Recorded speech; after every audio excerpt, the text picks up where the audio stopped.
everyone, and you are very welcome to the 20th.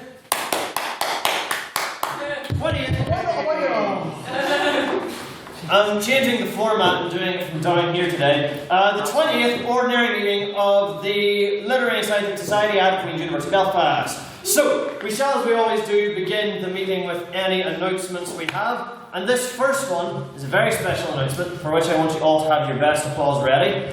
This week we ran one of our most prolific events of the year, which was our annual schools competition. We had how many teams in attendance? Well, we had 40 teams registered, probably about like 29, 8 teams in attendance. 28 or 9 teams in attendance. Thanks. And many other special things going on, such as our sponsorship by the National Trust, having a sort of careers voluntary type fair in the Students' Union in the middle of the day, having for the first time ever surplus pizza instead of not nearly enough, and this is all due to the efforts of one very special and valued member of the society that we have here. We all know who she is. Her name starts with a C, so I'd like you all to give a massive hand and congratulations to Karen Gormley.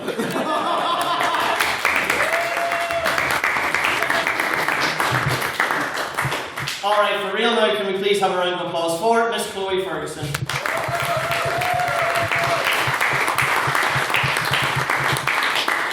Our outreach officer who has worked so hard to pull this off and did, I would quite frankly say, the best job that I have ever seen. And I do therefore proudly present her with this gift of rosé wine for her efforts. Another round of applause, please.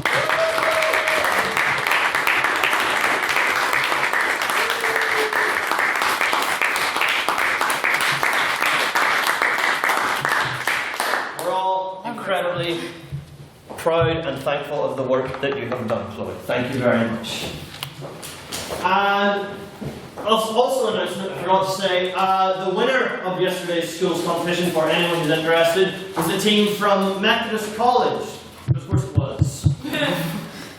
Well, put your hand up if you'd like to Methody in the room, putting you on the spot. Alright, on to our next announcements. This is details about one of our most important events of the year, the annual Litterific Conversazione. Woo! What is that, you might ask? The Conversazione is a Latin word that means... I think it genuinely means conversation. Well, isn't that pretty? Conversazione is our formal, which we have every year in the Ulster Reform Club, which... don't think too hard about its name, is one of the most nice venues that you can have in Belfast. And it will be happening on March 20th at 7 p.m. We shall have details of tickets and menus up in the following days. We believe that the price should be... I will confirm this exactly over the weekend, but do keep it in your minds. I didn't want us to start selling tickets today, because Shay, our treasurer, is not here, and any time he trusts me to handle the money, it goes badly. So we shall be opening registration for getting tickets very shortly, and they should be about £35 for members and £40 for non-members. So, we shall, as we do every year, begin the evening here at around half five, with a drinks reception, where we shall have some lovely plastic champagne floats here, and various beverages of varying quality and prestige for us to have, for us all to converse and debate in this room before moving on to the Ulster Reform Club and having an as yet decided actors venue as well. So, if you're in any year of your university and want to have a truly fantastic formal to cap off the year with some great friends and great atmosphere, please do make sure to come along and keep posted on all of our various channels, our emails and social medias to keep up with the info on it. Next big announcement that I have, sorry, dehydrated, is info on our annual general meeting. This is another very important event for all members because it lets you decide who's going to be leading the society into the new year. Think if you're sitting there and you're a young, aspiring member of the Litterific and you think, I could do a much better job than Hugh is, then this is your chance to put your name forward to be on the committee next year. If you're on the council, give us a woo-ha. Hiya. Yo! course. You'll be able to nominate yourselves for the positions of president. That's me. You know, I recommend that someone has a year of committee experience before going for that one. You can be the secretary. You can be the new Matthew Bradley. Or a different version of secretary. Yeah, or Yeah. not insane. Yes, I will mention that later. You can be the treasurer, who's currently Mr. Shea Glasgow, the master of coin. You can be Matthew Bryson. I'm not sure what he does. What is it you do, Mr. Bryson? Have you legitimately forgotten? I'd like you to tell me. I'm the internal convener, so I hold a meeting every year. Most of you actually probably been to one, where we decide which motions we're going to debate in the year, and I set up who's going to debate that those motions. So all 6 people have either been pestered by me or have come to me to debate this evening. Yes, there's other committees. You can be the external convener, who is the one that will handle our external competitions and any IV we run here. Put your hands up if you've been to any IVs this year, if you've travelled away for anything. See, this is when we have competitions down across the island and at other universities. You'll be the person responsible for registering people from us for those and sending them on down, which are, as anyone who's been will tell you, is a great time. There is the position of Outreach Officer, Hiya. currently held by Miss Chloe Ferguson, which has responsibilities for the school comp every year, and I'll let you explain because you like to explain better than I do. Are we going to talk about the constitutional changes? Yes, I'll do that at the end. Like, just explain what's going to be. Okay, so I do school comp, so that basically that's most of you were there or involved in some aspect yesterday. So that basically means just a lot of admin, emailing teachers, basically just trying to be really nice to them so they'll come and give us money. But also it's really important because, you know, it's not just, so Matthew Bryson or training people get onto kind of prepare debates for you guys here, but we're kind of preparing debates for people who might come to Queen's, and it's really important to kind of foster that sense of debating in them from a young age, kind of get involved in the community and spirit.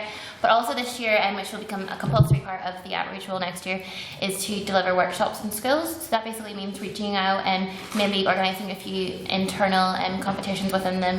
And yeah, I've got so much admin on it that whoever goes into it, you'll be fine. You just will be. That's it. After that we have the position of Technology Officer, which is a bit different in that it is an appointed rather than elected position. You put yourself in for it, you will be interviewed by the currently absent Jake Kieran and Samantha Bradley down there, who will decide if you are fit for the role, and shall completely bypass democracy and place you in it. So the appointment has to be confirmed by vote, so that's not entirely true.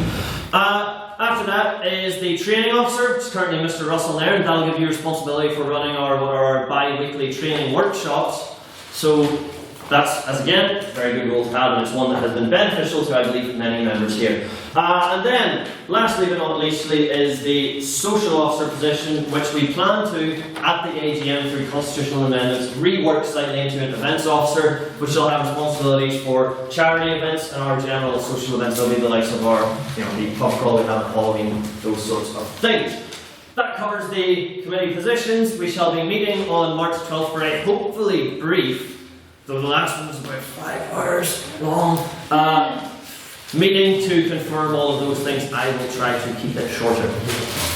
So, please keep an eye out for all of that. And if you do want to get involved in any way, talk to any of the people currently holding their roles or to myself, because we'd like to see anyone who's interested getting themselves involved more, because you're all such a lovely bunch of people, obviously.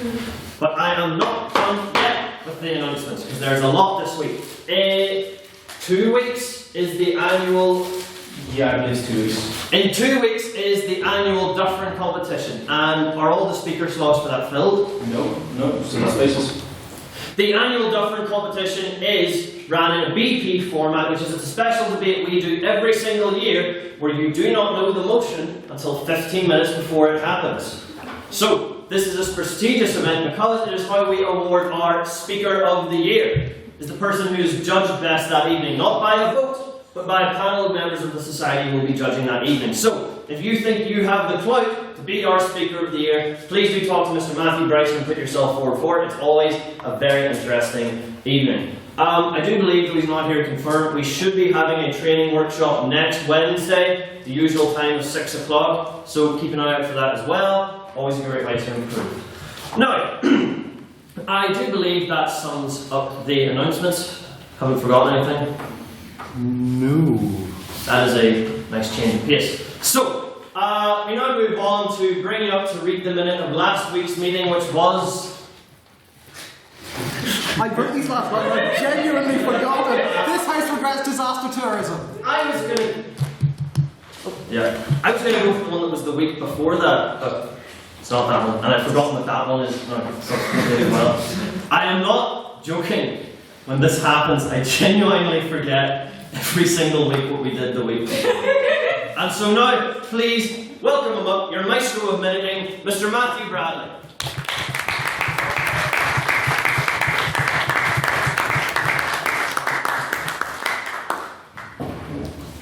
Hi.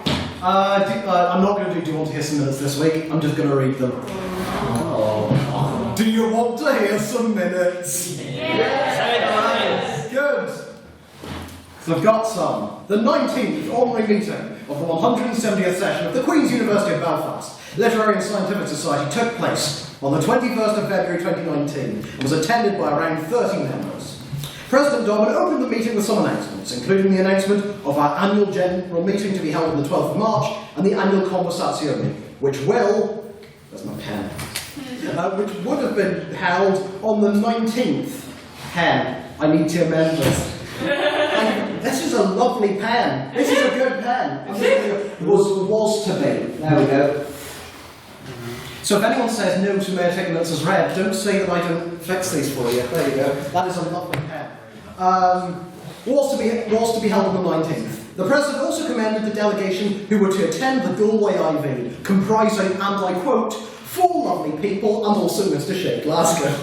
Then some minutes were read by Secretary Matthew Bradley, HLN, the 229th most powerful student in the UK, as voted for by readers of the Tower. You're welcome. Unfortunately, he was fined for swearing, a fine he hath not brought this week, but shall endeavour to do so with due haste. Then it was time for private members' business, which was started by Mr. Morgan Hickman, who asked the House's opinion on Shamima Begum, a young woman who left Britain to join ISIS and decided to return to the country with her child. Mr. Jack Patton noted the status of the child as a British citizen stuck in a refugee camp, and Mr. Tom McGuinness bemoaned the online vilification of Miss Begum, despite the fact that she had been brainwashed.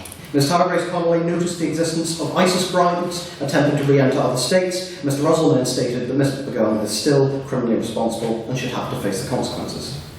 Ms. Pepper Halls brought up a recent trailer for The Secret Life of Pets 2 and its problematic paralleling of transgender issues. Mr. Cormac Donegan expressed concern for the flippancy of the production company in dealing with this issue, and Mr. Russell then saw this as another example of soulless executives hijacking a topical issue in the worst way.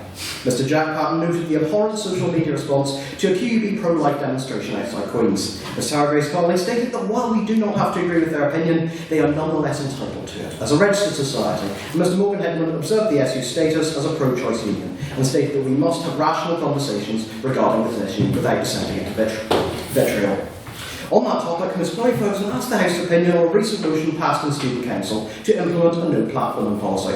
Mr. Russell then stated that while no-platforming policies have their uses, it must protect against hate speech and vitriol and not simply silence those with unpopular opinions. Mr. Hickman concurred, stating that terminology such as racist and sexist can often frequently be abused. Then it was time for President's Questions, sponsored by Kypro's Kebab Shop in Ballymena. Unfortunately, it was close. Mr. Russell then asked the President whether he prefers the red or blue Vitisade he was drinking. While the President claimed the raspberry was closer to actually being a drink, he claimed the bubblegum was closer to the trash of childhood. Mr. Cormac Donegan asked the President the topic of his drunk lecture, and he responded with the history of video game controllers, because that is what he did his lecture on. Mr. Russell then, channeling the spirit of the motion, asked the President if he could visit any location where it would be. The President stated he would go to Ballymena to get a Kypro's kebab, a discussion which became slightly too genocidal for the House's tastes. Unfortunately, this kebab shop is closed, so Hugh shall never again taste of their luxuriant meat. Before the vote of prior opinion, the President walked over to the Secretary and, flicking the money that had to be reimbursed all over him, making it rain with that sweet, sweet dosh, I hope it's not too much information for me to say it was genuinely the sexiest thing anyone's ever done to me. The President then introduced the evening's motion. This House regrets disaster tourism. A vote of prior opinion was taken which read 8 ayes, 10 nays and 5 abstentions. Miss Leanne Thorpe opened for the proposition, defining disaster tourism as people visiting an area that has gone through disaster in the name of entertainment. Detailing troubling cases of tourists causing disruption and putting themselves in harm's way in active war zones, and commenting on the rise of volunteerism, Miss Thorpe claimed that disaster tourism reduces real-life issues to entertainment. In his maiden speech to the Society, Mr. Jonathan Topping opened for the opposition, and noted that the benefits disaster tourism may have on the local economy. Stating that disaster tourism can provide industry to LEDCs with limited ways to generate income, Mr. Topping claimed that effectively managed disaster tourism is overall beneficial to the areas affected. Ms. Tara Grace Connolly continued for the proposition, questioning whether Northern Ireland's profiting off the tragedy of the Titanic is in good taste. Ms. Connolly noted instances of tourists desiring to make a personal impact on historical sites through theft or graffiti, stating, "Nobody's going to remember you and your trip into Auschwitz, Brenda." Ms. Becca McMinn spoke second for the opposition, accurately claiming that the assembled members of the lit traffic are all tourists to our very own disaster zone. Ms. McMinn claimed the importance of learning from these disaster zones and highlighted the effectiveness of witnessing them firsthand. Ms. McMinn stated it was unreasonable to say every tourist is disrespectful to the site, and further noted how disaster tourism can build livelihoods and futures. Mr. Michael McConway concluded for the proposition, noting how disaster tourism commercialises and exploits death, claiming that the economic benefits are often offset by tourists intervening in clean-up operations of recent tragedies. Mr. McConway noted how the taking of selfies at historic sites imposes tourists into the narrative and disregards the history of that site. Ms. Shevin Matt concluded for the opposition, claiming that disrespectful and reckless disaster tourism is very much in the minority. Ms. Matt stated that tourists should be allowed to spend their money if it benefits those affected, and reinforced the importance of visiting historic sites to gain an appreciation of the scale of the tragedy, as well as allowing people to commemorate the loss of life. Questions were heard from Mr. Cormac Donegan, Ms. Pepper Hobbs, Mr. Jack Patton, Mr. Paul McElwain, Mr. Morgan Hickman, and Mr. Auckland McSparrow. A binding vote on speakerability was taken on the motion, which read 13 ayes, 9 nays, and 4 abstentions, resulting in a conclusive win for the proposition. May I take the minutes as read? Aye. Yes.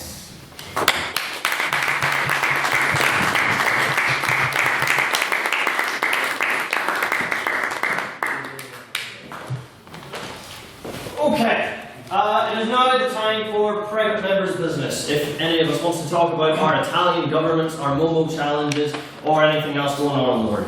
It will probably be briefer than usual due to the absence of regular contributors Shay, Morgan and Russell. So, does anyone have anything they wish to speak about? Well, Mr. Scott. So, anyone who has used social media in the last week probably now knows about Momo.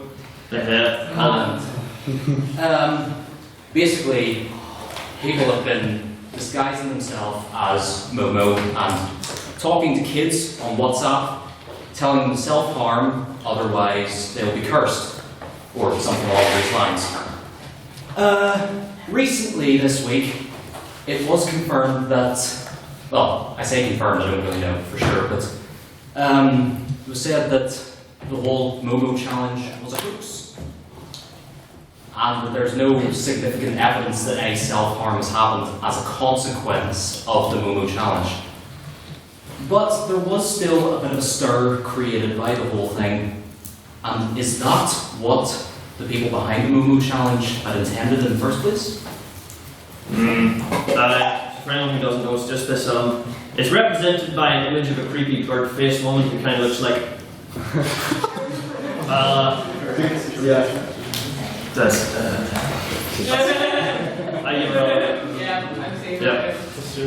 I give another approximation. So, and as sort of an evolution of classic creepypasta format for anyone who's on the internet in 2007. Anyone have any thoughts on that at all? Or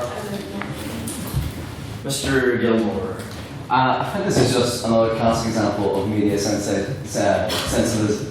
can't say this word. Sensitization, where it's just brought so much out of proportion. And what you actually see now is people replicating this in order to just try and make it true, so to speak. So I think if the media had just stayed out of this in the first place, before evidence was gathered, we wouldn't see this. We wouldn't see trends like this actually existing in the first place. Correct. I would rather prefer you get those things where it's like you have been visited by the cat of good grades, forward on to 5 friends, and you shall always get a 2-1. Any other thoughts in the room on that there? Miss McMinn. So I volunteer at Kids Club on Tuesdays, and we had a kid in this week, like in actual tears over the Momo thing, because her friend had sent her a picture of this Momo thing. This kid's only like 10, and we asked her if she showed it to her parents, and she said no. So I think it's just like a whole, like it's a prime example of just like kids or like parents need to be aware of what their kids are doing on the internet. Like the whole thing, that's what it comes down to, I think. The responsibility falls on the parents to know what the kids are up to.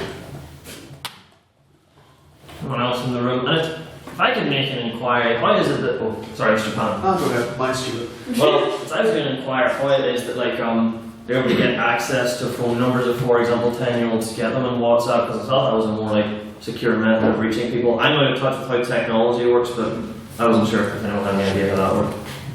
Mr. Vincent. Is there a further debate then that needs to happen about just in regard to young people having access to mobile phones and also social media on such a wide level?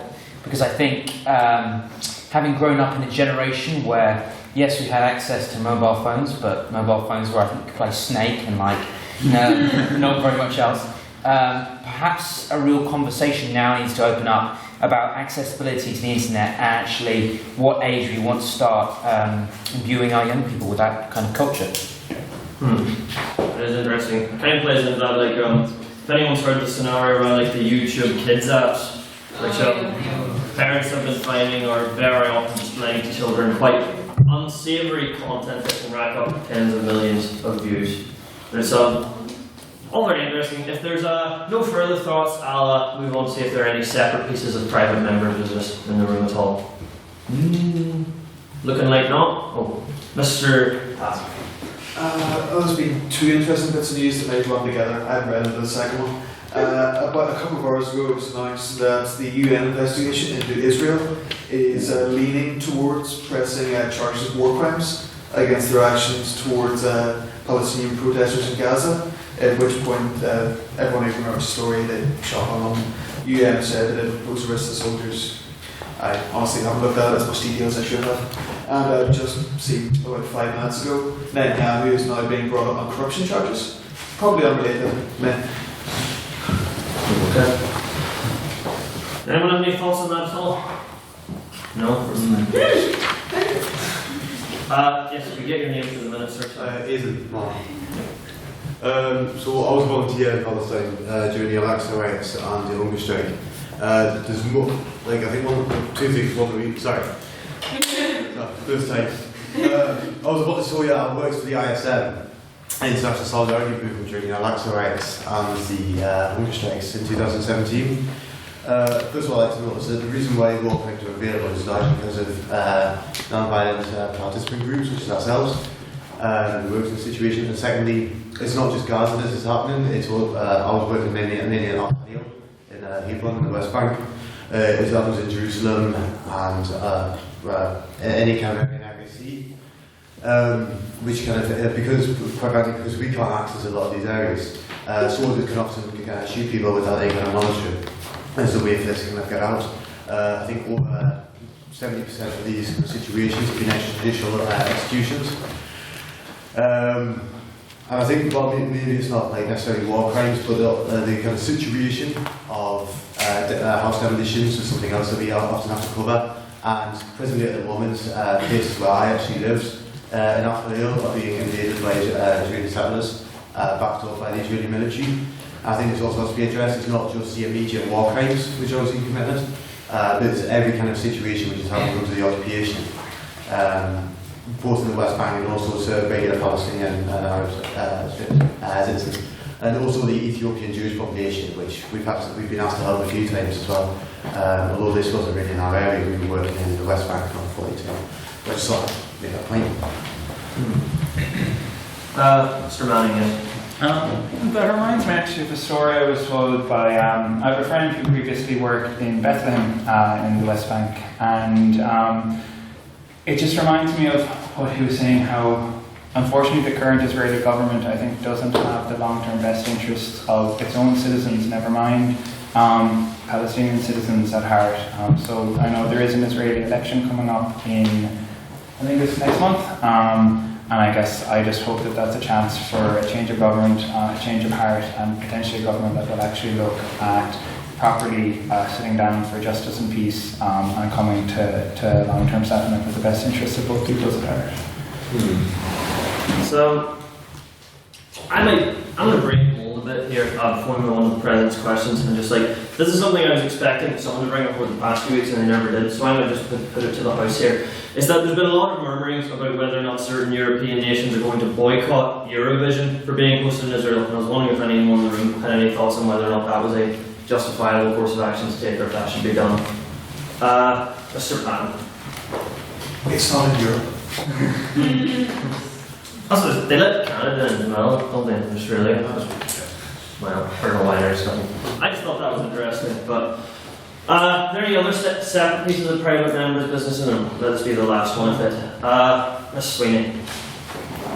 So it was, I think, like last week, Donald suggested that it would be acceptable to extend Article 50 further if no deal was agreed, and Theresa May said she would like to seek an extension to Article 50 for 2 months if her deal is voted down again, and I was just wondering what people thought the idea of extending it further to avoid a no deal scenario.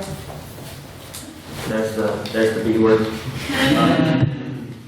No, I enjoy hearing about it. A lot of people choose not to talk about it because we had solid like for 2 years, nothing about that. But anyone else's thoughts on the extension of Article 50? And even like in relation to that, to regards of whether Corbyn, and maybe not necessarily the Labour Party itself, perhaps committing to having second referendums or such as well. Any thoughts in the room? Mr. Bryson. Well, for me personally, it's kind of a sigh of relief. I think that the Conservative government has 2 years, and when it comes to no deal, they've effectively made no preparation, so it's actually a brilliant thing for all of us, especially when it's such a tense situation here. And I think it's really good to see Labour actually having a position that people can actually say, oh, that's an actual position on Brexit, whereas for the last 2 years, the Labour position has been, we'll see what happens. So it's finally good to actually have something in both parties to see. That's what where we're going to go with. It's good to actually see that we're not going to just be facing no deal in literally a matter of weeks. And I know what you're all thinking. What do the Lib Dems think?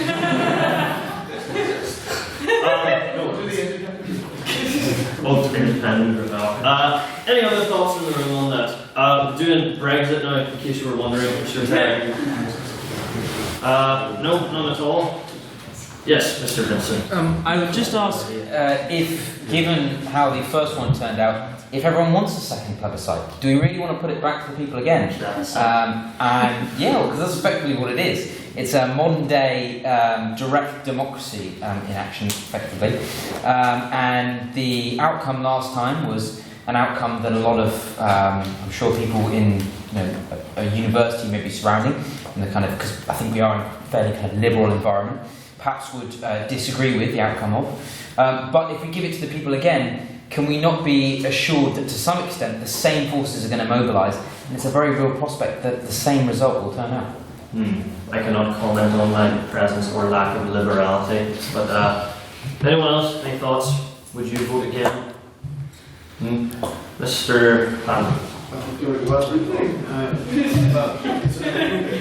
Two Labour comments were paid for me. I think I have to kind of stand up.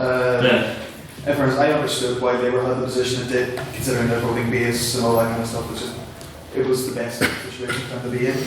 As it comes to the extension, I think this is probably the wet dream of the ERG. The ERG, that's the correct name. Where it shows that the current Tory leadership are in crisis, and if they hold out a wee bit longer, they might get one of their own in the top. I mean, imagine Jacob Rees-Mogg or Boris running Brexit. They're not Boris. Again, I'm from the border county. I'm happy that there is a lower chance of a no-deal Brexit, but it's still entirely possible. Sorry. I feel like if we were to extend the Brexit process, probably against what the ERG is looking for, because it heightens the expectation that they could lead into a no deal scenario the longer it draws on. I think the no deal people and the DUP in Westminster have climbed up to a position where they can't seem to get back down of, and they're trying to find a way to get back down off their immovable position. So I think an extension of Brexit would probably not be in favour of what the ERG or the DUP stand for, in my opinion. I'm going to let one last comment in the room if it exists, or... Yes, Mr. I'm very sorry. Sorry? Yes, of course, sorry. That's it. I was going to say that if a second referendum was to happen, and let's say Remain won, you'd have to go through the process of trying to repeal the legislation that's already been passed. And would you not simply just end up with essentially just gloss of Iran? So instead of Theresa May trying to push a Brexit deal, it would just be trying to push to stay, and you'd have to try to get the switch. I'd just like to hear what you thought about that also. Yep, Mr. Patton. Then I will put an end to these after this. This is based on shaky memories, so it might not be entirely accurate. The European Court said that Article 50 can be repealed unilaterally just by the British government. Alright, well, I'm going to put a backstop on the private members' business for now. That was funny. I have to come up with these on the spot, alright? I don't know what anyone's going to say. And we're going to swiftly move on to any President's questions, which is where, if for any reason anyone has something they wish to ask me, they may do so, Mr. Kirk. Yeah, you must move for private members' business, so I can make this a question. So, in Manchester, they decided to use as target practice a cutout of Shamima Begum, the Iran ISIS. So, Mr. President, my question is, if you had to use a cutout of someone for target practice, who would you use and why?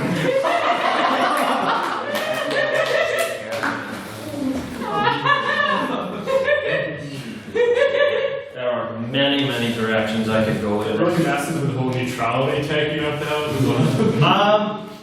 Not if I kind of respond in a way that is like a joke.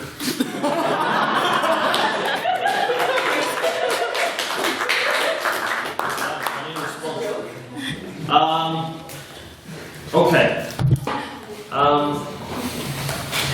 If I were to choose anyone for target practice, if anyone in the room is familiar with the 2004 movie Shark Tale,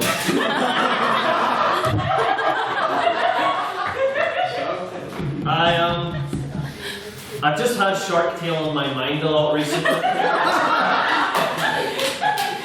And when I think about the appearance of the Will Smith fish's face, it brings to mind many, many thoughts about what a better world I believe we would live in had the Will Smith fish not existed. So to answer your question, Name and shame. for target practice, I would use the Will Smith fish, otherwise known as Oscar. That's fine.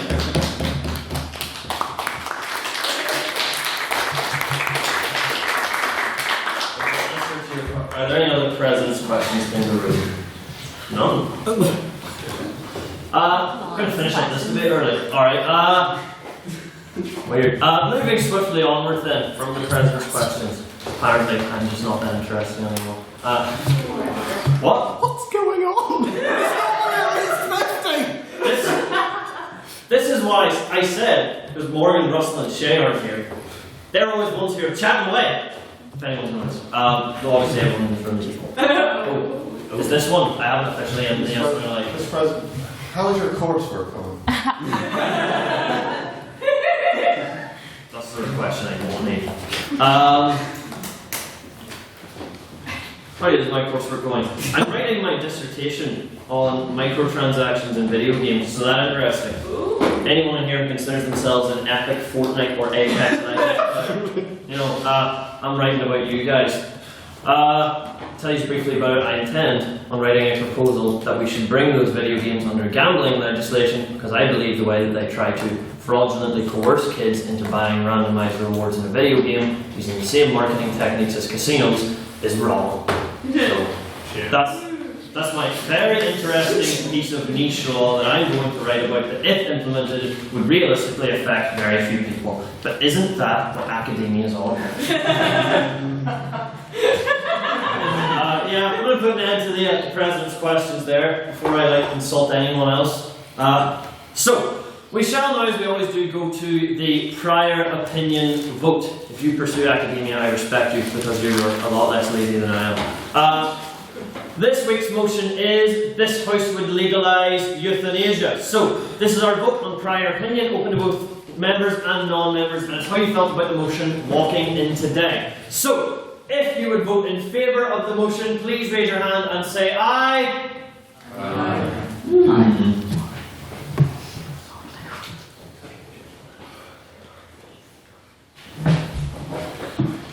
Matthew Bradley, what's next? It's the opposition votes. So, if you would like to vote against the motion, please raise your hand and say nay. Nay. Nay. Right.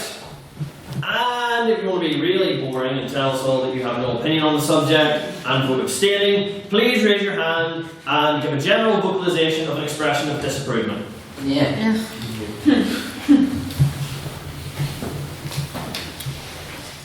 How does it feel up on that fence?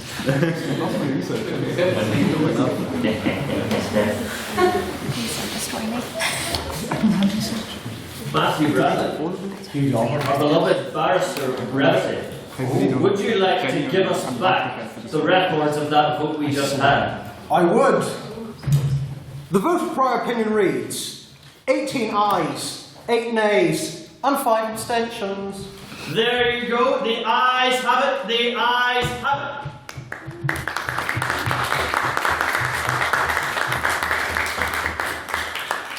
Let us see if anything can be swayed the other way. By the time the speeches are over, it shall be very interesting to see. But, everyone, it is now time to move on to the substantive business of the evening, what you all came for. It is time for the debate. So now please do put your hands together and welcome up the first speaker for the proposition, Mr. Cormac Manning.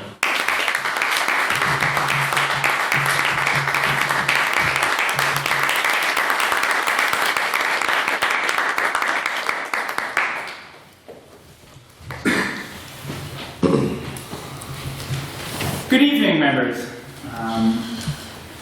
We have a tough subject before us tonight, and before going into my main argument, I want to recognise that there's people of good faith on many different sides of this argument, and all people are coming to this in an honest attempt to ensure dignity and justice for everyone involved, or else have been drafted at the last minute and asked to speak on something they have no strong opinions on. But I do actually support what I'm about to say. And in debates like this, I do think it's important to always remember that you never know the background of anyone else in the room, and you never know what somebody's friend or family member may have, or somebody close to them may have gone through or been affected by an issue. Now that obviously shouldn't stop us talking about difficult issues, and I think one of the things that has afflicted us with euthanasia and issues around the end of life is we are reluctant to talk about it, because we don't have to think about the end of our own lives, and we don't have to think about the end of the lives of those that we care about and that we love.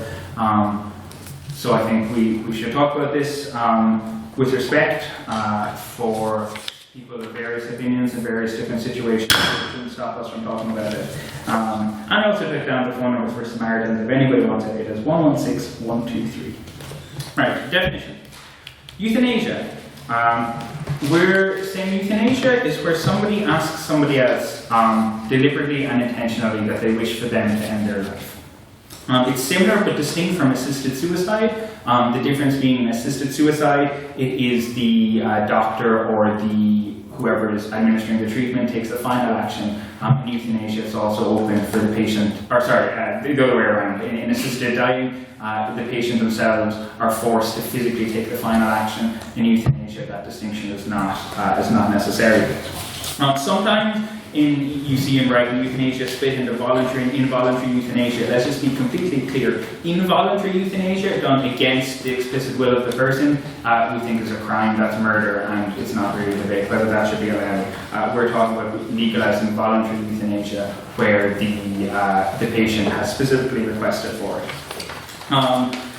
Legalised euthanasia must have certain levels of safeguards. I would oppose it otherwise. I'm going to talk through two different sets of potential safeguards. The exact different jurisdictions will vary on the exact level of safeguards that they allow, but we'll go through two different frameworks now. First, I'll talk about the Netherlands, which is, I suppose, the first big European jurisdiction to legalise euthanasia.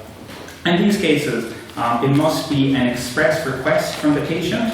It must be voluntary and well considered. The patient must have unbearable suffering with no prospect of improvement, and they must make this earnestly with full conviction.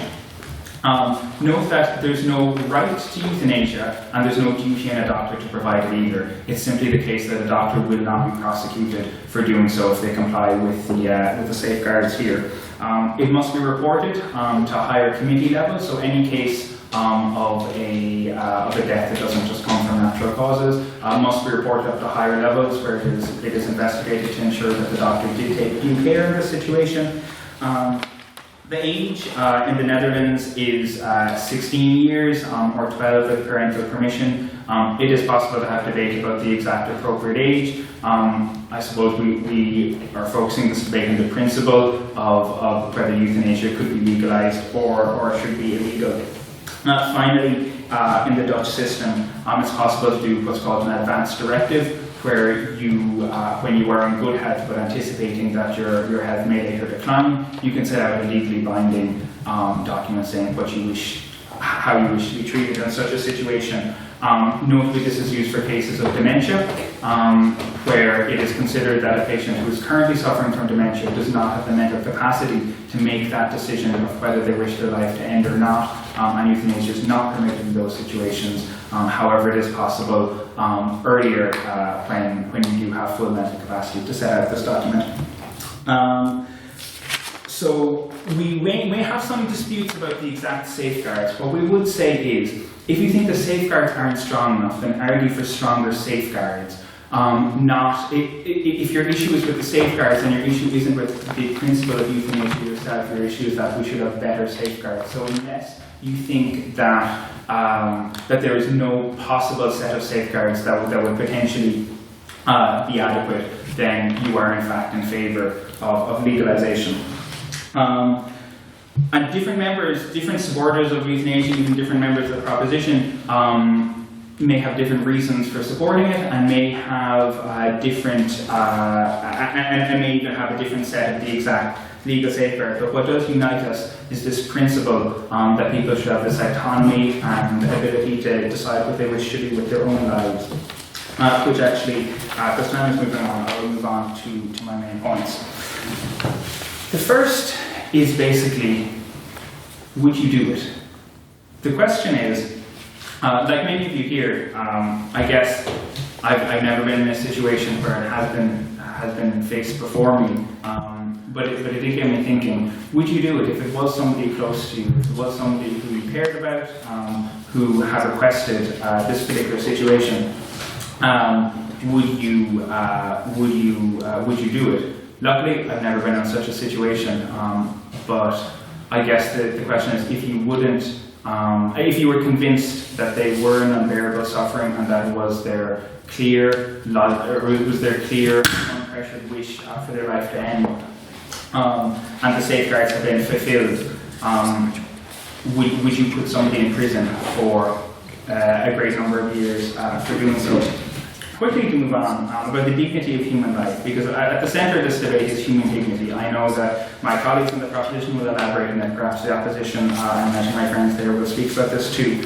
To me, human dignity means respecting other people, and that involves treating them as you would wish them to treat you, but also involves recognising that different people have different preferences and views, Human dignity means that people have agency and autonomy to decide what they wish to do with their own lives, as long as it involves no harm to anybody else. You are a person. Your life is your own. You don't live your life just solely for the benefit of pleasing somebody else's moral decisions. And it's not consistent, I believe, with human dignity to force somebody to be kept alive essentially for somebody else's pleasure.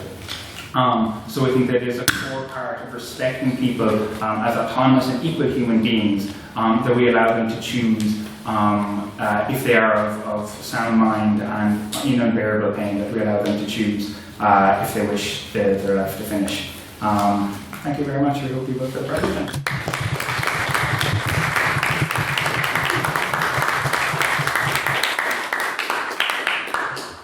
Thank you very much. And now to open the case for the opposition, please welcome Mr. Conor Lockhart.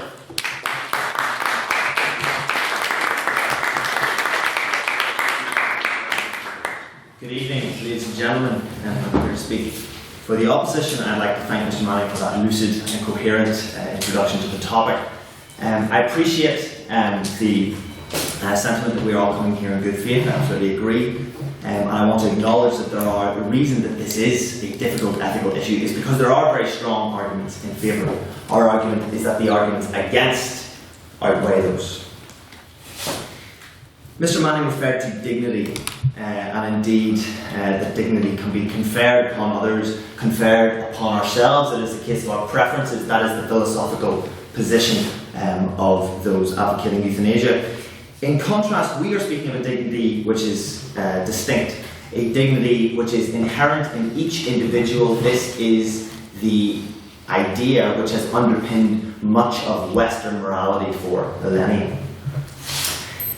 I propose to demonstrate our case by the consequences of what happens when we depart from this philosophical principle. In the words of Baroness Campbell, when we untether ourselves from this frontier, when we engage with arbitrary or ambiguous notions. Indeed, I appreciate that Mr. Manning has already noted that even among the opposition or the proposition, there are different positions on where safeguards might be.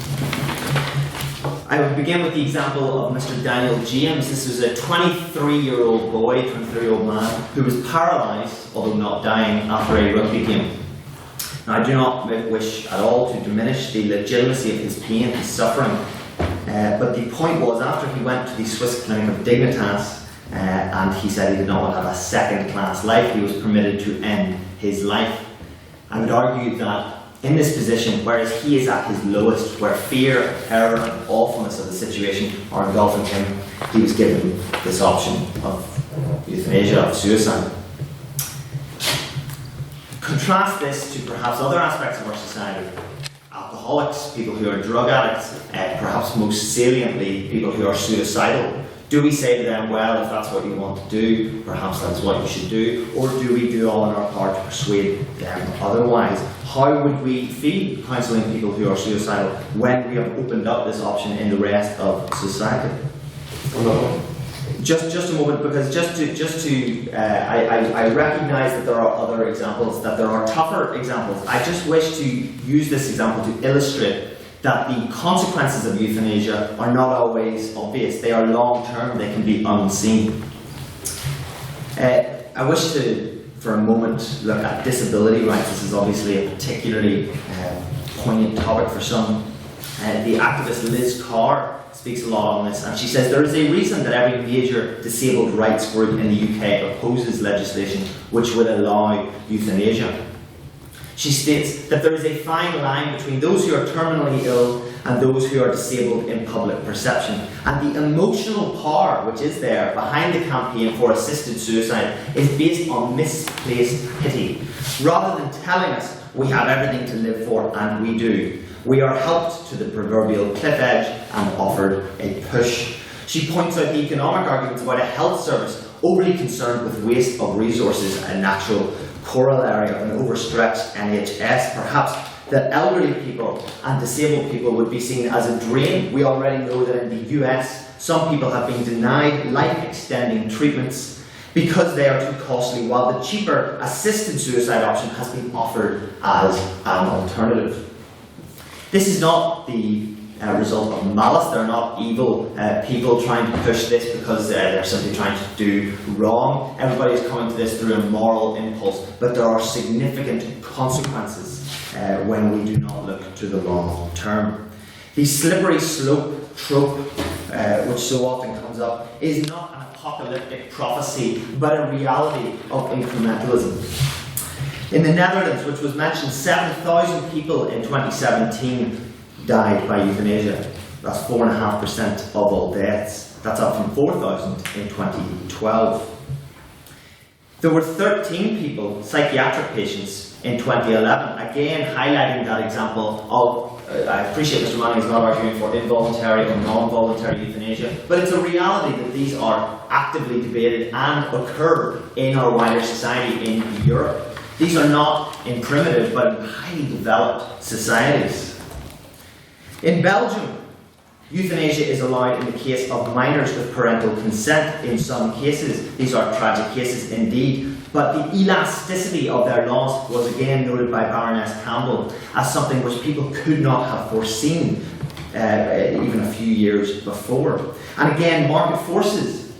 Is this something we want to open this idea up to? The founder of Dignitas became a millionaire after helping 870 terminally ill people die, roughly 100 of whom were British. These are extreme examples. I know that these are not being proposed, but the point is that incrementally safeguards move. It is once we untether ourselves from this principle, we move and we move and we move. These are extreme examples, but these are in developed societies and they were legal, and that is the point. And so I would perhaps finish that the individual cases which we have and will inevitably hear about tonight are tragic. It cannot be denied. This is a difficult subject, but we must step back and look at the longer term consequences. Personal autonomy is what underlies the proposition's argument tonight. This is a very important point. However, when personal autonomy goes too far, it sacrifices the collective rights of society. It is not possible to constantly increase individual rights. At some point, it becomes personal autonomy of the strong at the expense of the weak. It is perhaps the elderly or the disabled who are first on this proverbial chopping block.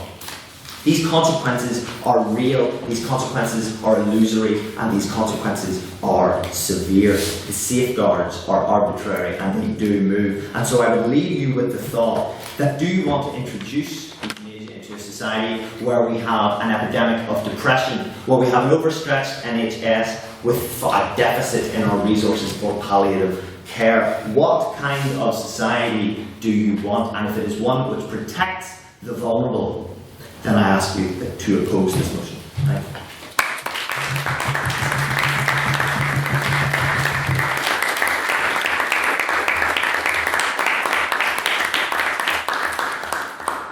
And now to speak secondly for the proposition, please welcome up Mr. Toby Vincent.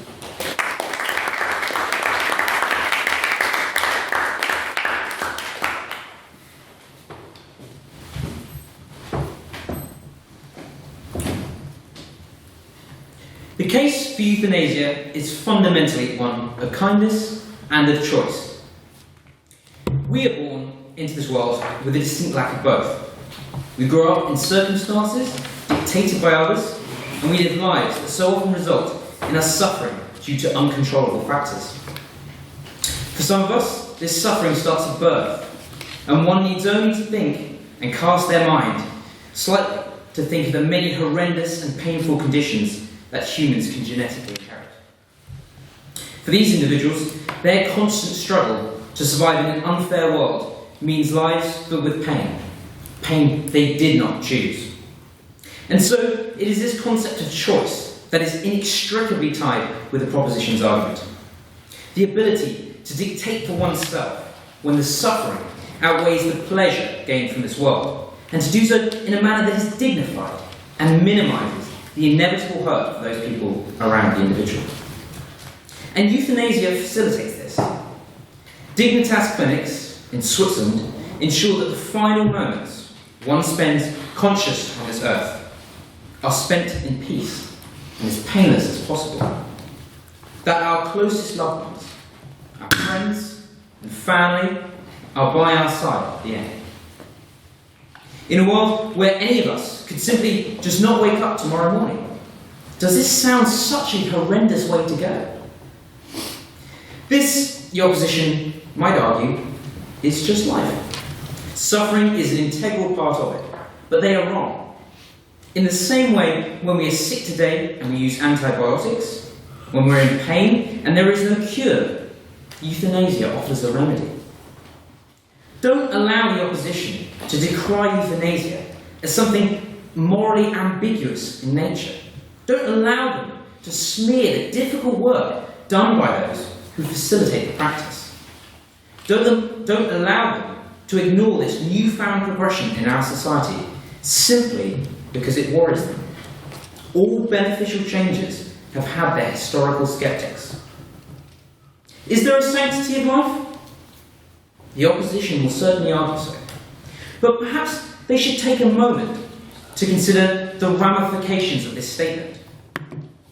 Because a sanctity to life, a sanctity of life, does not simply mean its miserable and sordid extenuation against both the wishes of the victim and their family. A true sanctity of life, I would argue, means a life that is worth living as well. One not filled with pain, but one in which humans are allowed to be just that, human. Not just people who are shells, the men and women they used to be, or those in such agonising pain that the only question filling their minds is of how much longer they can stomach it all. But none of us on the proposition today are arguing in favour of some kind of dystopian world in which people just decide to kill themselves because their socks don't match, or, God forbid, the literific missed a session. No, instead, just like everything else in civil society, there will be rules and extensive legislation needed. But in the same way that abortion laws passed in the mainland UK haven't led to the end of contraception usage, it's ridiculous to assume that the passing of euthanasia will suddenly mean the emptying of care homes. Point of order. Yeah. What was the point with abortion laws, that the laws which were passed in the 1950s or 60s were null and void, wasn't this for the current reality of them today? So, in regard to my reference for abortion law, I'm basically talking about the fact that at the time there was a fear that it would be basically used as a form of contraceptive. It would be, young people would suddenly just be having abortions left, right, and centre to avoid using contraception. And my point being that hasn't transpired at all. Though, on the issue of abortion, there are some large parallels that are worth recognising. Just like abortion, the termination of life is done for the sake of minimising inevitable further pain. But in this case, I would argue there is even more justification, as those who wish to be euthanised as adults do so of their own accord, like fetuses. And so, to those of you who do support abortion, the case should be clear. But what about current laws? For those who are capable of ending their lives on their own, there is no punishment. And so then, the law stands merely to criticise well-intentioned doctors and willing victims. This is not fair. The world is not fair. This we know. But this is not a reason to make it, or to not make it, fairer. And when a person decides that they wish to bring about a peaceful and timely end to their life, and they are in a consenting state to do so, they should be allowed the kindness of euthanasia. To conclude then, on matters of choice, freedom, and for the simple principle of kindness, the answer is clear. Vote for the proposition and allow people to make their own choices about how and when they'd like to die. Thank you.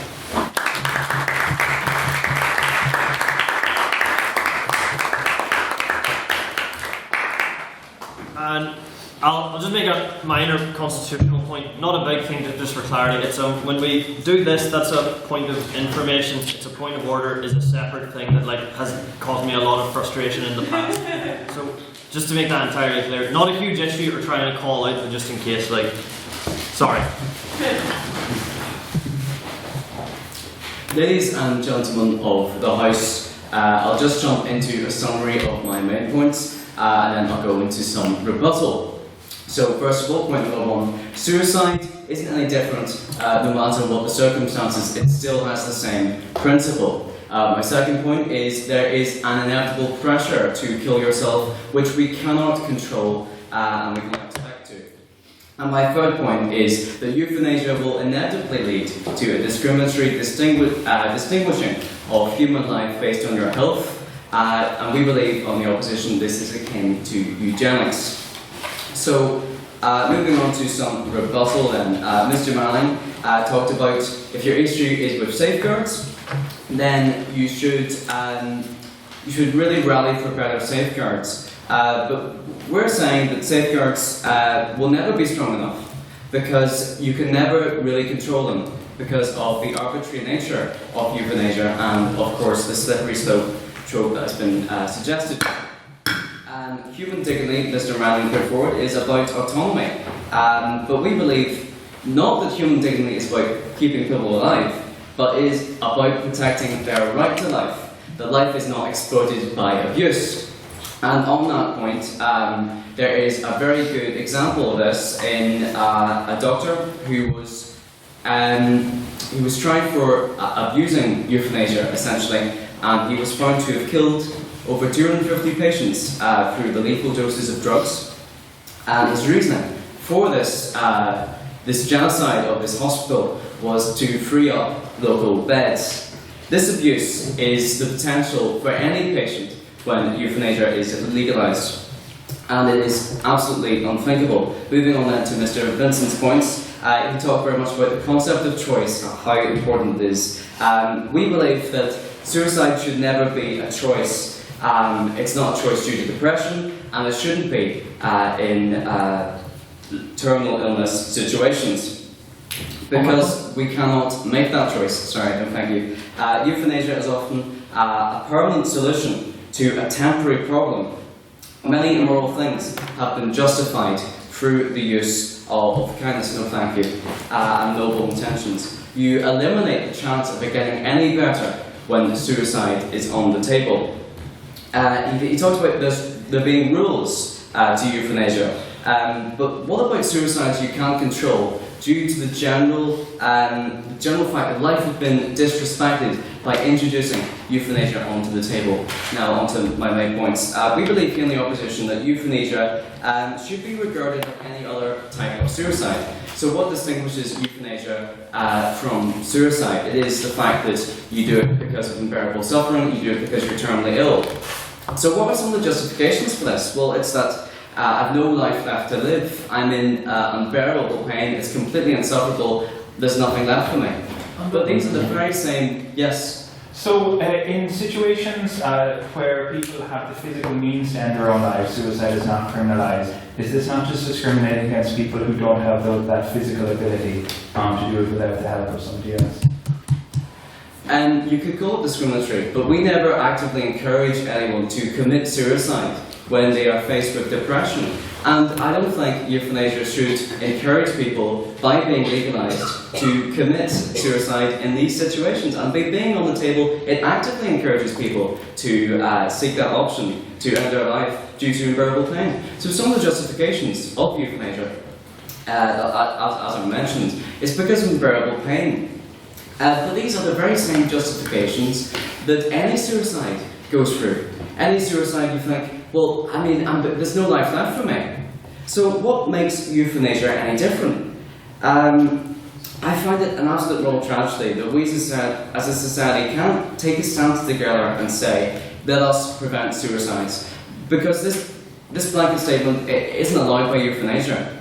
And essentially, by setting conditions on suicide, yes, you can commit suicide if you're in this position. No, you can't if you're in this position, because you're just suppressed. And it is completely immoral. How can we ever look a suicidal person in the eyes again and tell them to keep fighting when we actively endorse it as an option to get rid of the terminally ill? Moving on to my second point.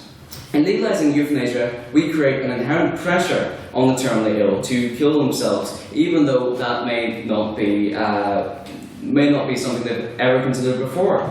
And now this pressure, it might not be genuine, but the patient could completely imagine it, and we cannot deny that this situation could exist. It could be a situation where they believe they're a drain on NHS resources. It could be a situation where they believe they're too much of an emotional burden on their family. It could even be a situation where the family actively pressure their family member to commit suicide for inheritance, for example. On that point? Yes. Just in regard to that then, you've obviously just spoken about the potential ramifications. Is it not better then to have in this country euthanasia laws and a structured process in which all those untoward motives basically could be ruled out, rather than a situation in which only a certain aspect of society can pay to fly to Switzerland to end their own lives? Is it not far better? Thank you very much, yes. So this situation, obviously, we're talking about discrimination again. And this is very true, but we're essentially saying that that could never be a choice in the first place, because rules will never be enough, and they will always be exploited. If you think about the law, it is always exploited every day, and you cannot control that. Why is it when physically healthy people commit suicide, they're considered mentally ill? But when a terminally ill person makes the decision to end their life, it is rational, it's dignified, and it's a calculated decision. Dare I say, it's not possible for terminally ill people, is it not possible they could be mentally ill? Is it not possible that they are the most likely to be mentally ill? My final point leads on to this discriminatory distinguishing between human life based on health. So, how are we to say that all life is equal when we leave an option open for people with less desirable lives to end them? I can't understand why euthanasia is painted as a progressive, understanding option bathed in kindness, when it's essentially the biggest affront to the rights of the disabled community that we've ever seen. And having it as an option, we are saying to the disabled community, your life is not worth living, here's a way out. So in summary, ladies and gentlemen of the House, suicide has all the same principle in every circumstance. The pressure to kill yourself is outside of our control to justify with rules. And there is distinguishing between human life if we put it on the table. And with that, I beg the House to oppose this motion. Thank you.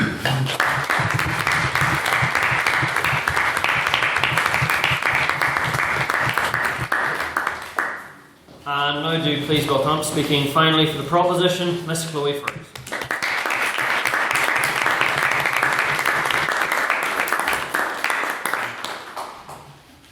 Thanks, okay. So, the opposition tonight I told you that euthanasia brings death. You know what, I concede that that's true. But, you know, I kind of can also say it brings harm, but that is not what the harm. This debate is not about the harm and the post-impact of death. This is about the harm that people who are seeking death are currently experiencing. And there seems to be a misconception that we're just going to hand out euthanasia like left, right, and centre. But you know, there's going to be a process. You know, there's going to be interviews, there's going to be medical examinations. As Toby said, it's a choice that's led by a more stable mindset. Now, for a bit of rebuttal, there's going to be a lot of integration, but I'm just going to talk a wee bit about it now. So, there's been a lot of talk about dignity.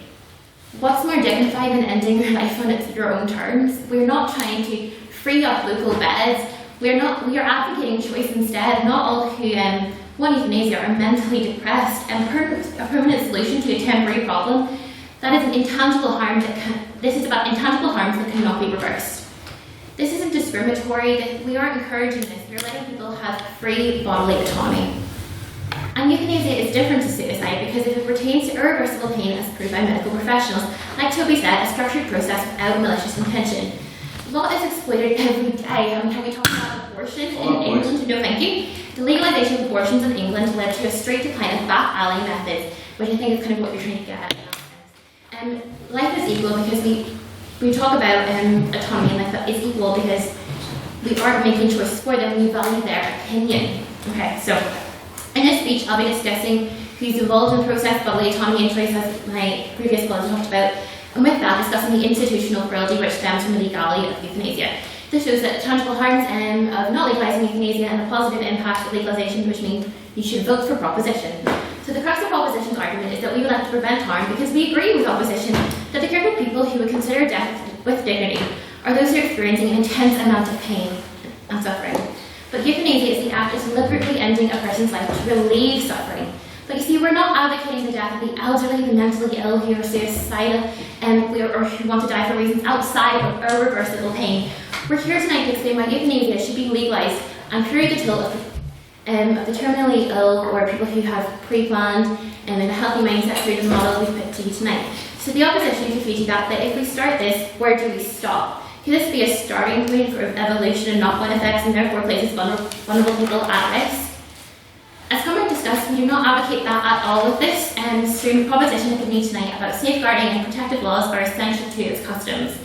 This is never going to be the only option for somebody. This is about choice and the alleviation of harm.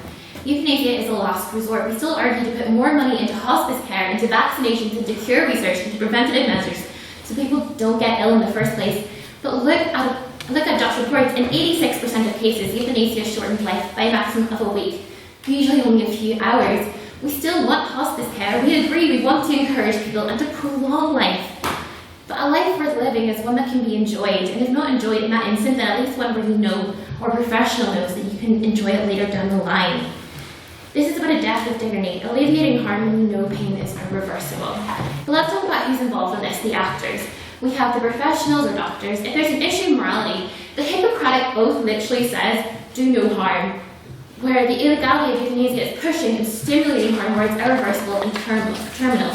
Like take the case of a guy called Paul Lamb. The court literally said to doctors and nurses that they could not help end his, as he called it, living hell. This is proof of the judicial system perpetuating institutional cruelty. Okay. On that point? No, thank you. On that, the legalisation of euthanasia can eliminate anyone that's not a professional or medically trained forced to aid this act, alleviating the moral burden of those who are being asked to exist. You talk about long-term impacts, but think about long-term morality impact on someone who aided a loved one while they cried for help. While there is one main actor in this process, obviously the person who's been asked to be euthanized, there are people involved in the process as well, and think of the moral impact on them in that situation. So the lack of autonomy and bodily choice and institutional cruelty that goes along with it, which perpetuates the suffering and harm, propositions seek to eliminate. Euthanasia allows for that problem to be fixed. Okay, so this has obviously gone a lot shorter than I thought it was going to go for. Okay. Look, if I'm being honest, I don't know what I do. It's not about me. It's not about them. It's not about them. You know, it's not like we're not going to know what we're going to do until we're in that situation. So what do? We listen to those involved, those who are crying out for help. And what do they want? Well, some of them, they want euthanasia. Not all of them, I'll admit. But it's about choice. It's about autonomy. It's about preventing more harm than there has to be. And that is why, as a proposition, we are so proud to propose the motion. Thank you.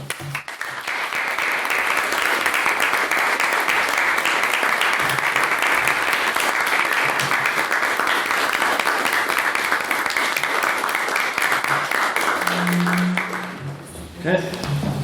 And now to close out the case for the opposition and the debate as a whole, please welcome up Mr. Ali Rad.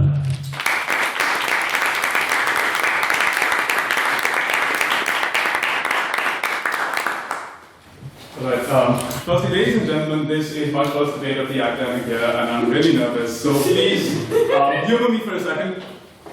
How many of you have, by show of hands, how many of you have ever worn sunglasses at any point in your life? How many of you are wearing a wristwatch right now? How many of you can for certain say that you have died at some point in your life?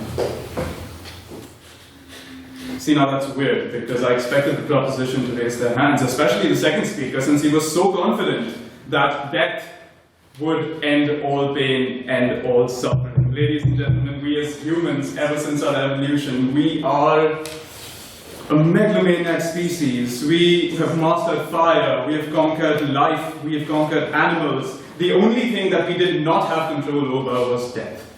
And thus was born the idea of a slow, easy, painless death. It was argued by the second speaker, in fact, that it is unkind and inhuman to keep someone in so much pain and rely against their will. But let me clarify this for a second, because this is not a matter of compassion or kindness. It's a matter of public safety. It's simply a matter of public safety. Is it really conceivable that the British Medical Association, the Royal College of Physicians and Surgeons, the Disabilities Rights Commission, the palliative care and hospice movements are all so lacking in compassion, in care, that if they discovered a better and a safer way to end suffering, they would not implement it? The first speaker said that we are not willing to talk about this issue. Well, let me remind him that the issue of euthanasia has been repeatedly introduced in the House of Lords, in the House of Commons, and in every case, the votes have always come to the same conclusion, that the current law provides protection and safety to vulnerable people and affirms dignity in life as well as in death. Now, let's talk about the Netherlands for a second. The Netherlands has been mentioned before. Legalized euthanasia in 2002. Between 2002 and 2006, they saw a 317% increase in all deaths related to euthanasia. Belgium, for example, legalized euthanasia again in 2002. Between 2002 and 2003, they saw a 500% increase in all deaths related to euthanasia. Take the state of Oregon in the United States. Legalized euthanasia in 1998, seen a 450% increase. On that point? No. And you know, again, once again, the first speaker spoke about how you can't ignore. Quiet, please. I'm sorry, ladies. Yeah, the first speaker spoke about how you can't ignore involuntary euthanasia once this is legalized. You can't ignore it. Well, the thing is, you just can't.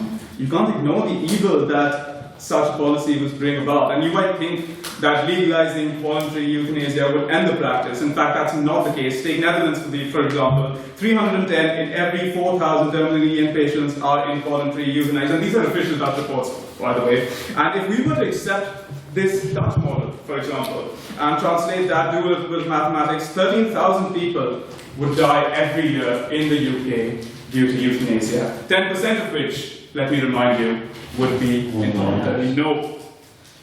Now, there are two things that the proposition had to convince us of tonight in order to make us all realize that euthanasia is actually as good as you think it will be. Number one, that the current law does not work, that it's outdated, it's unkind, and it's against the Convention on Human Rights. And number two, that there's an alternate, safer option, both of which they have failed to do so, mainly because euthanasia is such a rare offence in this country. Less than 20 cases go onto the table of the Director of Public Prosecution, and almost none of which are actually prosecuted. Now, let me remind you that the law does not exist because most of us behave decently, but it exists because some of us don't. Now, assuming that everything will be all right once we legalize euthanasia, it's foolish to believe that changing this law would simply translate the status quo into legal language. I'm sorry, no, there's no time. You see, the thing is, ladies and gentlemen, there's a natural tendency to look at a very small number of cases that attract media attention and say that, oh yes, well, if you do legalize it, it will indeed rid any legal objection. Well, it doesn't. Changing the law changes the dynamics. It sets a process in motion, a process that it's very difficult to come back from. Mainly because doctors, no matter whether this is euthanasia, whether it's assisted dying, they are placed at the center of this assessment process. And the median length, at least in the state of Oregon, since 1998, the median length for a doctor-patient relationship has been 12 weeks. 12 weeks in 35 years. Medicare is fragmented. Palliative care is fragmented. Ladies and gentlemen, there is also an assumption that the proposition has spoken about, that people are clear in their minds whether they want euthanasia or they don't. Well, that's just not the case. People are always worried about, I'm sorry, there's no time. The thing is, every argument put forward by the proposition so far undermines medical, undermines scientific research. The third speaker, for example, spoke about the Hippocratic Oath and how they want to do no harm by introducing this policy. Well, let me remind her that the Hippocratic Oath also states that I will give no deadly medicine to anyone if asked, nor suggest such counsel.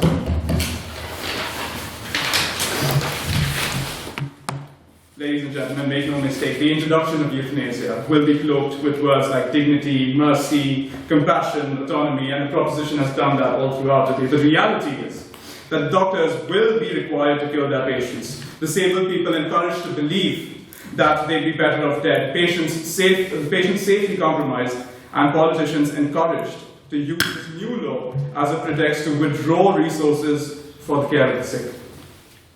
The right to do a thing is not the same as to do the right thing. I urge all of you, support the British Medical Association, support the Royal Colleges, support the disabilities rights organisations, support the palliative and hospice movements. Ladies and gentlemen, I urge you to vote against this motion tonight. Thank you very much.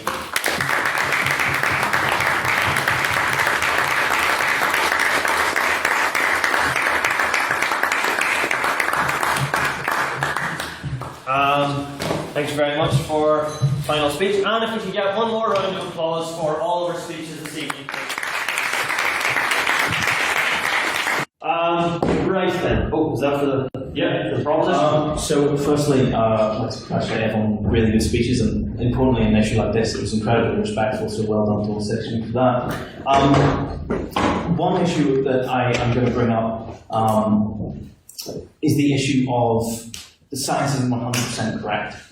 Sometimes there can be people who have mental illnesses that therapy could cure, that they've been told something is terminal when it is indeed not. Again, these are the rare cases, but, and I'm going to allude this to something else, that generally most people, and especially in this room, are against, which is drone strikes. So in drone strikes, generally one of the reasons that most people are against it is because civilians will be killed, innocent people will be killed. People who were not meant to be killed were killed. And if you legalise euthanasia, do you not accept that there will be mistakes in doctors and that innocent people will be killed? People that are not meant to have died because of a terminal illness will be dead because of it. Anyone from the proposition wish to respond? I hope that this analogy makes some sense. Instead of looking at drone strikes, I'm going to look at cars. Legalisation of cars and driving has incontrovertibly led to innocent people's deaths. We don't respond to that by banning cars and driving. We respond to that by instituting strong safeguards requiring anybody who wants to get behind the wheel of a car to go through license tests, to go through inspections. The cars have to go through inspections. And we bring the full force of the law against those who will intentionally flout those regulations. So I suppose what I would say is two things. Firstly, I wish there was a world in which we didn't have to consider this, but it's also the case that if we don't legalise euthanasia, there will be people who are going through huge levels of pain who are innocent people who choose not to suffer that, but have to go through it anyway. And then secondly, to say at the end of the day, it is ultimately up to the choice of the person, the individual person involved, and as long as it is their choice, I feel like they are perhaps in a better position to make a decision, look at the evidence, decide for themselves, rather than me telling them through the law that they should go with the choice that I have chosen for them. The proposition opposition wish to respond? I think I would take the former analogy mainly because the analogy between drone strikes and euthanasia both deal with the intentional killing of other people. For whatever reason, whereas the introduction of cars for a completely separate reason. So I think there is a fallacy there. I think it is important, this idea of safeguards has probably been one of the most axiomatic issues that has come up tonight. I do not doubt for a moment what is being proposed are very sensible, in the context of what you're proposing, very sensible, stringent safeguards. The point which has been made by the opposition is that you cannot avoid what will eventually come in the future. So the reason I wanted to bring it up on abortion laws perhaps was because the legislation which was passed 60 years ago did not envisage the current situation today. Even if it did not reach the hyperbolic comparisons which were made back then. Indeed, does anyone remember the enormous controversy over IVF? And is that a particularly controversial issue today? The moral issues haven't changed, but society does move, and this is the problem with incrementalism. Once you open up, untether yourself from that principle that there is inherent dignity in each person, and that we are allowed to tamper with that, we are allowed to discern when a life should and should not live, then you untether yourself and you allow an arbitrariness of safeguards. So I'm sure whatever the initial safeguards are brought in would be far more stringent than in 50 years, and indeed that has been illustrated tonight as the case in Belgium or in Holland or in Switzerland, where we've seen the introduction of what people thought were sensible laws, and then it pushes and pushes and pushes. Euthanasia is used more and more and more. Involuntary euthanasia, which you have stated you're wholly against, absolutely. But again, it seems to be an issue which is actively argued. Now in Holland, we're asking, should we have the done with life doctrine? Anybody over 70 who is simply tired of life should be able to access euthanasia. This is an active argument, although it hasn't become law yet, but this is the purpose of opposing euthanasia on the grounds of incrementalism, and that's why the safeguard is a fallacy of a well-intentioned propositionalists. Now move to any questions in the room for the opposition. So we're not ready? Yeah, it's just nearly out of battery, isn't it?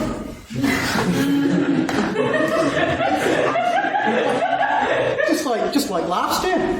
My battery is low. It's getting dark. Rest in peace, Mars rover. Any questions now for the opposition in the room? Mrs. Sweeney. So one of the arguments put forward, or one thing said by the opposition, was that as part of the Hippocratic oath that doctors obviously take, includes the idea that you shouldn't be something effective administering poison even if it's asked for. Now, the Hippocratic oath was obviously created a very long time ago. It was either the 4th or 5th century.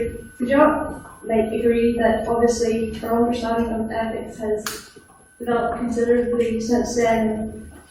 Now that we have the ability to give people the option to end their suffering rather than continue needlessly if they're going to die anyway, that they should have the option to obviously death. Anyone in the opposition wish to respond? I'll respond. Sure. always on surely. So yes, Hippocratic Oath, written a very long time ago. We have moved on since then. We've moved on in tremendously good ways, tremendously bad ways as well. We live in a society that is more disposable than ever. We just throw away things when they don't work. But the one thing that you can't throw away is human life. Because like we've already illustrated here on the opposition, there is no going back. Once you take that step, you can't get back from it. So even though we've moved on a lot from the days of the Hippocratic Oath, this one thing remains constant: the human dignity of life. Moral principles are also not relative. So once something is suggested, I'm practicing myself. Throughout history, we have always known what is right and what is wrong. We have always had a sense. We've always had basic morals, and no matter how much society changes, we can hold these values true. So even though we've written a very long time ago, we can still reconcile today through basic dignity of human life. Thank you. Anyone from the proposition wish to respond? Yeah, I agree. So just and even in the contradiction of the Hippocratic Oath, there is something there that I knew you were going to take a POI, so I didn't even try. If there's a contradiction in the Hippocratic Oath, why is there not, or if there can be something wrong there that kind of bounce off each other, why would that not be applied to other cases? Hence our law now of euthanasia. We talk about this one thing that's stayed constant. Why is that the one thing that's stayed constant? We can't just pick and choose when what's most reliable to us or beneficial to us to say at the time. So yeah, completely agree. Okay. Right. We now move on to any Yes. Sorry. Sometimes you like that wrong. Any abstaining, that's ABSTAINING, abstaining points. No takers today. It'll be a short one. Okay. Failing that, wrap back around to any questions for the proposition team. Okay, I'll see if there are any other questions for the opposition, but after that we'll stop because it can't be unfairly weighted toward one side, or are we genuinely done? That'll be a bit of a record, actually. I can't remember the last time a debate wrapped up this early. I can't ever remember. It's not that bad. I know it's not, but I told you, so this is efficient, is what it is. Like, they usually finish like 2:45, what we missed about 3 or 4 minutes. Like, He's my son. When someone asks you who has effective chairmanship, remember the name Hugh Tiberius Dog.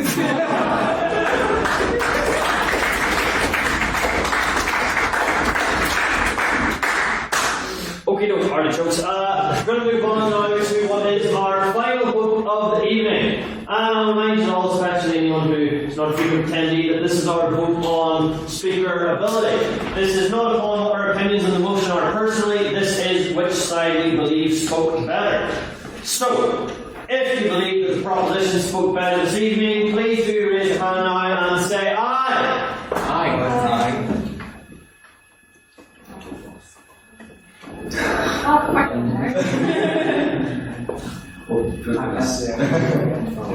14. I got 15. We'll go with yours. And if you would wish to vote in favour of the opposition, please raise your hand and say nay. I heard my knees there, man. I know. 10. Yes. And if you wish to hop right back on that defence from earlier and express no opinion one way or the other that everyone was as equally bad, as equally good, or equally unremarkable as each other, please raise your hands and go there. There they are.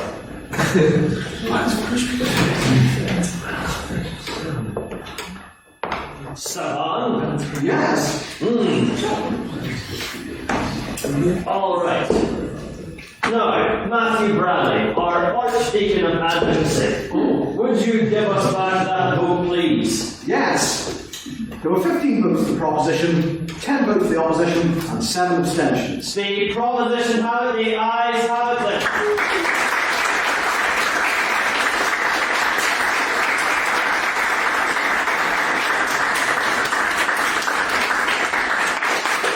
Okay, just a few housekeeping rules before we wrap up. Just remind you all again that nominations for our AGM will be open over the next couple of days. That'll be, if you want to be on the council for next year, you'll have the opportunity to do so.